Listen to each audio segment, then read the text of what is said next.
And welcome to today's edition of Edu Talk Show. I am Emefa Apau, and this show we always put the spotlight on everything education. And today is a special one as well because it's a very interesting topic and a very important one at that. I'll tell you all about it.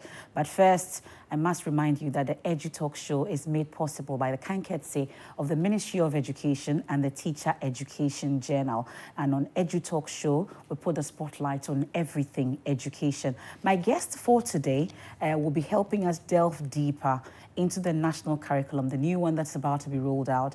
He's the founding dean of the School of Education and Leadership at the University of Ghana. Professor Jonathan Fletcher is my guest for today. You're welcome to the Edu Talk Show.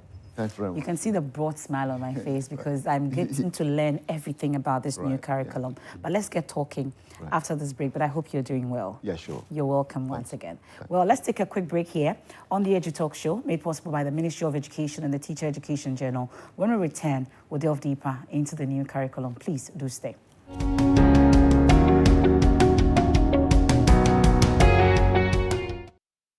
You're welcome back. This is the Edu Talk Show, and tonight we get to dive deep into the myth and the fact about the new secondary education curriculum. And Professor Jonathan Fletcher is my guest. He's ready. And before we get into it, it's a good time for you to spread the word about the Edu Talk Show on all our social media platforms and share this very wide enough for a better understanding of this particular new curriculum that many of you have been talking about and calling on us to do a special edition on. And here is your show tonight. Professor Fletcher, thank you so much once again. Thank you. So to start with, why is there a need for a new curriculum? Well, thank you very much. We've had the curriculum that we are using currently, we've had it since 2010. So that's about 14 years. 2010? Yes. Okay. And I completed in 2000. Yes. Yeah. So okay. That's right. So this curriculum is the one we're using. And we all know that times change and society is dynamic. And the things that we learned 10 years ago will probably not help us, 10 years. And we're looking at 10, 14 years now. So there's a need to do some kind of needs analysis to find out what we need as a country and how we can get what we need as a country. So the first thing was to actually have a look at the curriculum and how it's organized and how it is taught. And it looks like that curriculum is so theoretical, and because of that, the teaching of the curriculum, the learning of the curriculum, both are done in a way that is not helping the learners.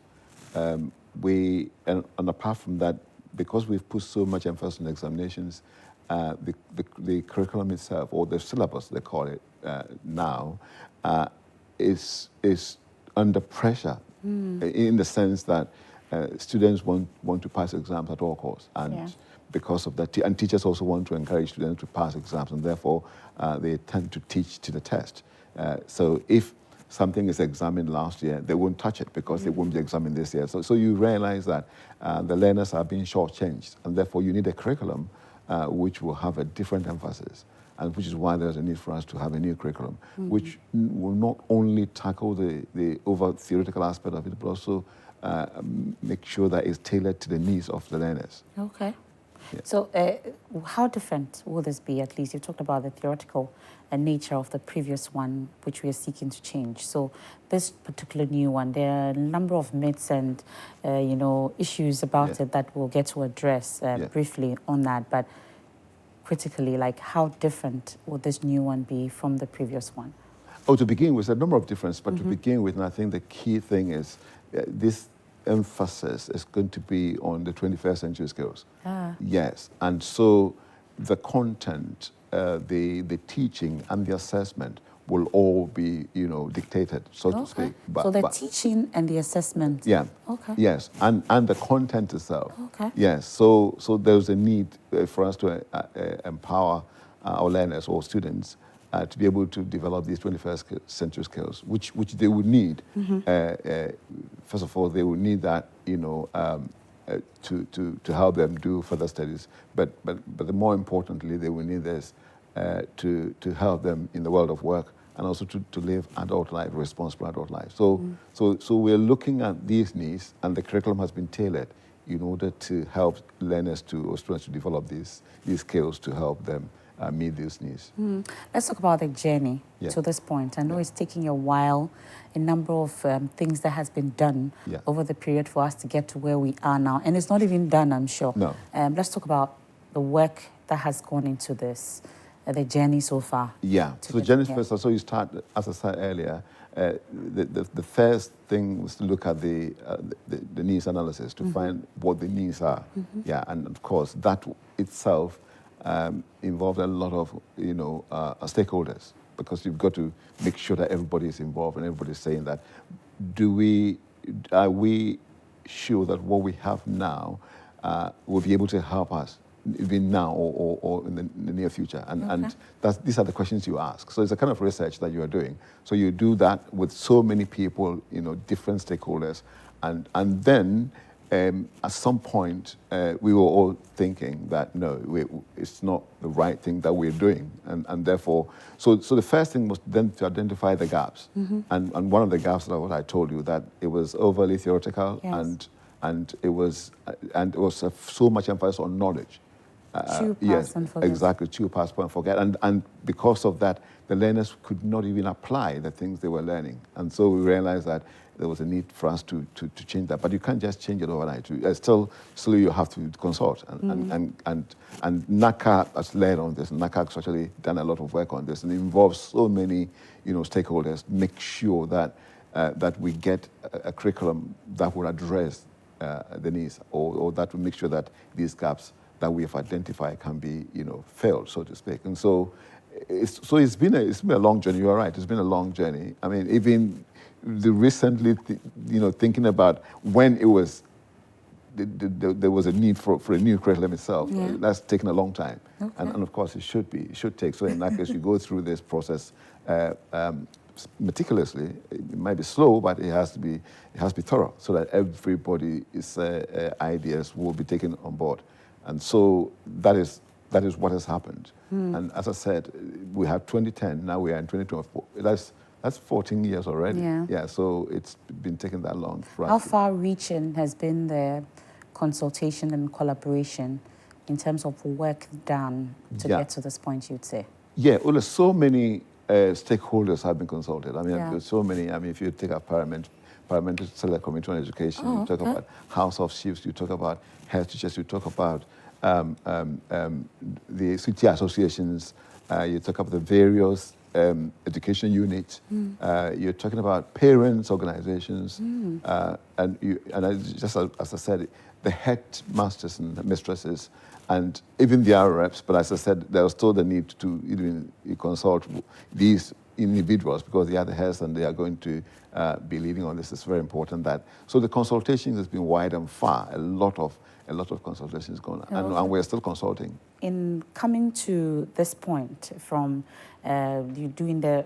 research on why there's a need for a new curriculum up until this point where we are getting ready to roll it out extensively in all the SHSs in the country, I'm sure there are some misconceptions, some myths that you've heard that you're like, this one. Which ones have you heard so far that you feel that you ought to address? Yes, exactly. And very good that you asked that. What is new about this curriculum? Of course, anytime you hear that there's going to be a new curriculum, okay, the myth is that everything in that curriculum is going to be new. That is myth. That's a misconception. Okay, it does not mean that you're changing everything. Yeah, I mean, because I thought we were throwing away everything not at all. And bringing in something new. That is a myth. Okay. Yeah, so we are not. I mean, and particularly the science subject, as you rightly said, you did science, so you know that you're not going to change the science content. It's still the content. There will be, of course, there will be additions and then there will be things taken out. But for example, you don't need a new periodic table. Exactly. So Okay. so some of the content will be retained. Yeah. And the difference that is going to happen is that, in fact, in terms of the breadth of the content, that will be reduced. Oh, okay. And instead, you need the depth. So there will be fewer things studied, but they will be studied, deep. Would it not be more difficult? I don't think it would be, because what actually happens is that we tend to think that the more content you cover, the more knowledge you get. Yeah, and that is also one of the myths. Yeah, because when you get the knowledge and you don't understand the knowledge and you cannot apply the knowledge, that doesn't become very useful knowledge. So it is better to concentrate on a small area and dive deep. When that happens, you get the understanding, and then you get to apply the concept that you've learned.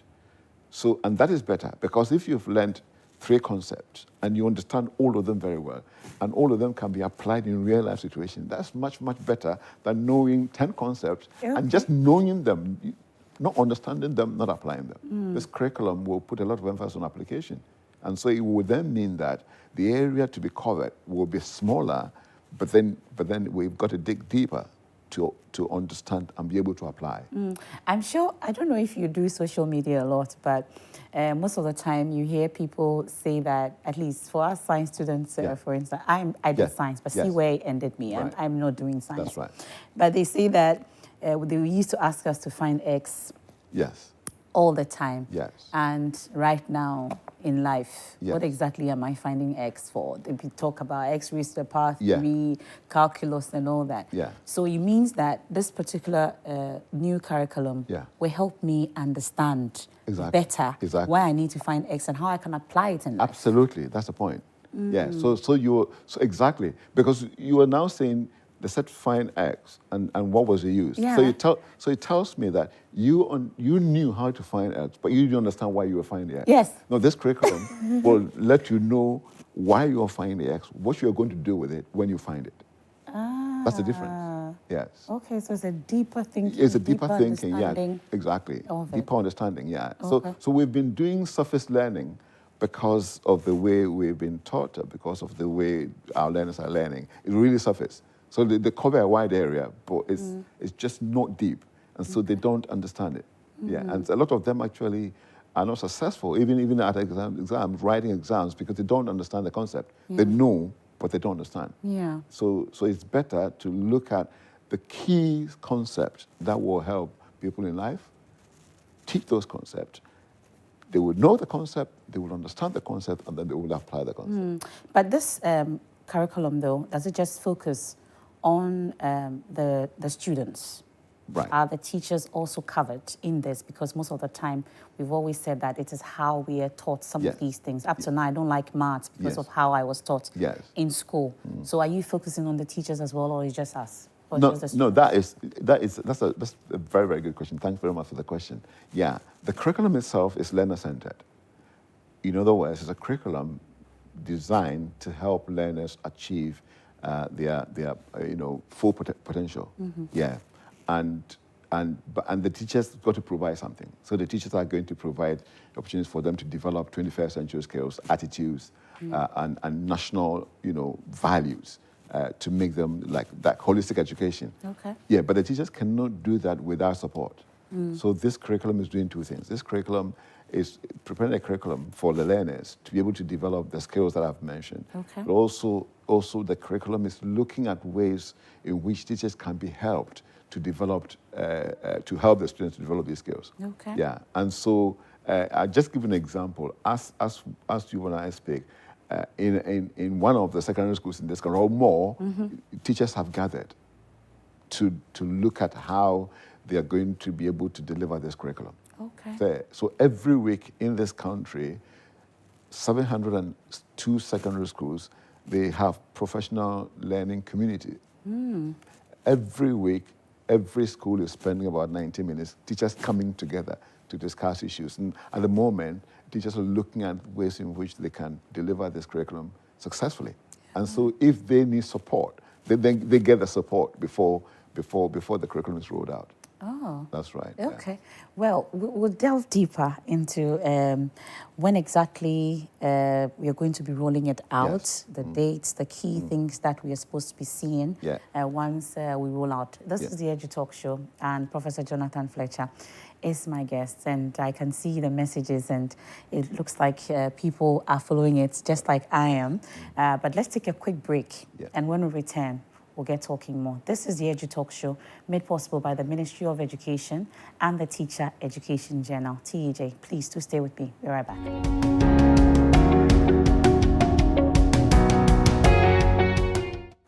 You're welcome back to the EduTalk Show. Professor Jonathan Fletcher is my guest, and we are delving into the myths, the facts, misconceptions about the new secondary education curriculum.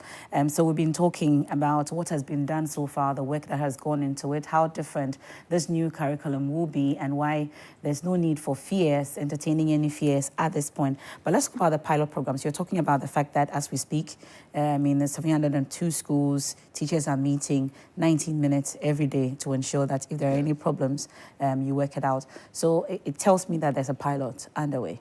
Yes. So the pilot, there are 33 pilot schools piloting this curriculum, and so that is so this is happening in the 33 schools. Okay. And they, in these schools, they're piloting all the 38 subjects. Okay. Yes, and the teachers in the pilot schools, they're ready, actually, if you like. They're already using the curriculum. They're actually teaching the curriculum, which is very good, But the others are just waiting. That's where I meant the PLC sessions, or professional learning community sessions, happen in all secondary schools, including the pilot schools. But the curriculum itself, as I said, is being piloted in 33 schools. The thing we need to also add to what is new about this curriculum is that apart from our own, the normal subjects that we had, I'll call them traditional subjects. I mean, in this curriculum, the emphasis is on science, technology, engineering, and mathematics. Oh, okay. So that is the emphasis. And in addition to that, there are schools that have been developed as STEM schools. Yes. But it does not mean that only these schools are going to do the STEM. The curriculum itself is STEM based, in the sense that whatever school you're in, whatever your area or your studies will be on, you've got to know some STEM. Okay. In a way. And as a result of that, there are at least new subjects that have been introduced, which I will call STEM subjects. Okay. So for example, you have engineering, which students will be doing for the first time. Students normally, they do engineering in universities. We do that in university. Absolutely. Now there'll be engineering.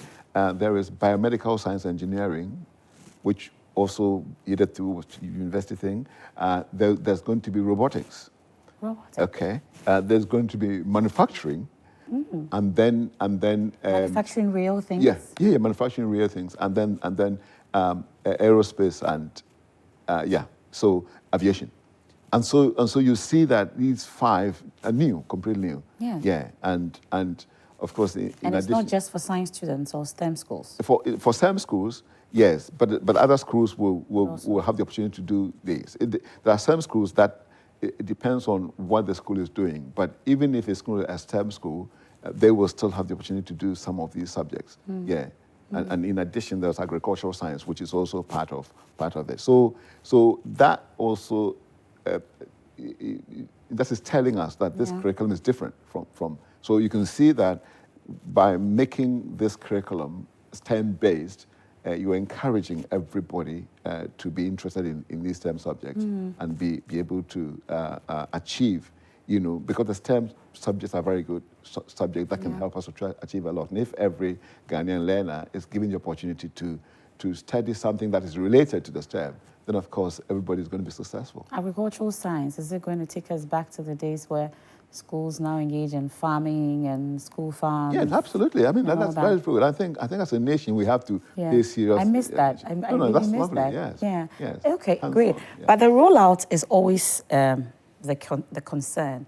and then also the concerns that will come along the line about teacher workloads. Yeah. Let's talk about it. First, the rollout, how it's going to be. You've talked about the pilot currently underway where some teachers are already teaching that in special schools. Yes. How will the rollout be? Is it the case that those who are in school now will start, or how is it going to be? Yes, so the rollout, because it would be in October, November, something like that, and current trial schools are using the first year, so they will move. So if you like, they have started, and the Ghana Education Service and the Ministry of Education are doing serious monitoring to see how exactly if there's going to be any adjustment at all. So it's very important to learn, the successes and the challenges these schools have, so that when the time comes to roll out, it will be done, efficiently. And so yes, so these 33 schools will continue to run, but then you have all the others joining in, but then they will be doing it for the first time. So by then, as I said, the teachers are now preparing for these learners, and they're preparing every week. Yeah, they've done a number of activities, geared towards preparing for this. So, for example, the curriculum itself. Every secondary school teacher in this country, I can say, that knows all about the curriculum. Okay. Yeah, because they have spent a whole semester learning about the curriculum, what the curriculum is about, what subjects are involved, and how teachers are going to teach it and how schools are going to assess it and so on. So they've done that.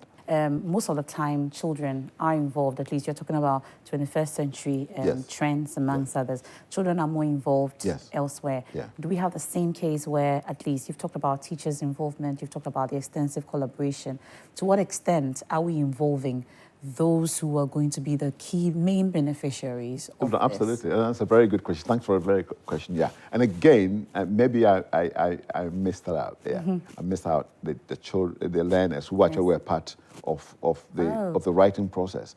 They didn't write it, but then during the writing process, students were brought to and interacted with the writers, and they were asked the things they wanted to see in the curriculum and so on. And even after that, the curriculum itself was taken to a number of schools, a few schools, even before the trial one. Yeah, it was trying the instruments.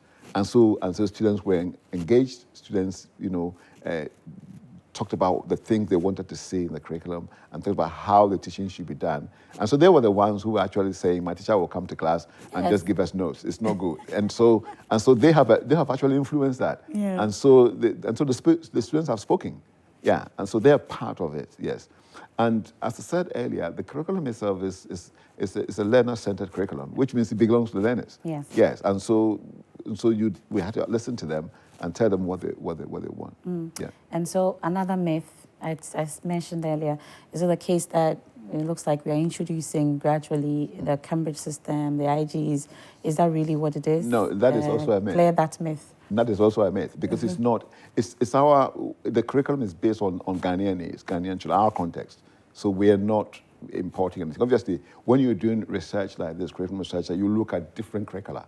Okay, so we would have looked at the curriculum, the curriculum in Kenya, curriculum in Nigeria, curriculum in South Africa, curriculum in Rwanda, okay, but then even beyond, we would have also looked at curriculum from the UK, from the USA, from Canada, from Australia, from Finland, from Norway. Okay. But you are not importing anything in situ to Ghana, no. But you look at those curricula and find out ideas that can help. So in a way, if there is something that is happening in a particular country, within that context, you pick that idea and see how it will work in our context. And so then we also make comparisons. We are in a global world. So we're doing all that. We are not importing anything wholesale or in situ into this country now. Okay, so how does it then fit? Would you say that what we are going to do with the extensive work and the explanation that you've given, it fits perfectly into the current education system that we have as a country? It does. That's our context. Okay. It does. So we are making sure that the right things that we are doing, we keep doing them, and the things that we can do differently, we do differently. But it's still a Ghanaian curriculum. Okay. Well, but in all this, what are some of the criticisms that you've heard? At least I've heard some sitting from where I sit, that you are the ones making it happen. Yeah. What are some of the criticisms that you've heard? Okay, and then maybe you can box in the challenges also. Yes, the challenge. But I would say what I've heard is about the consultation. It's very interesting. If people complain that, oh, we have not been completed, that's good news. Yeah, and I'll tell you a story about heads who were very much interested in the thing, wanted to know more about it, and there was kind of consultation. Yeah. But then they realized that, okay, we consulted reps of various organizations, and when we met with some heads, I realized it's very important that we consult them directly. Yeah. Yes, and so that is, for me, that's one of the criticisms that I've got. And again, that has been taken on board. So as we speak, there's a plan to consult, and the regional levels, all heads and so on. So that is there. And also think about teachers thinking that that will be too much work. Yeah. That is also a myth, because, as I said, if we teachers prepare very well, teaching becomes so easy. Okay. Because it's only when they don't prepare, then it becomes difficult.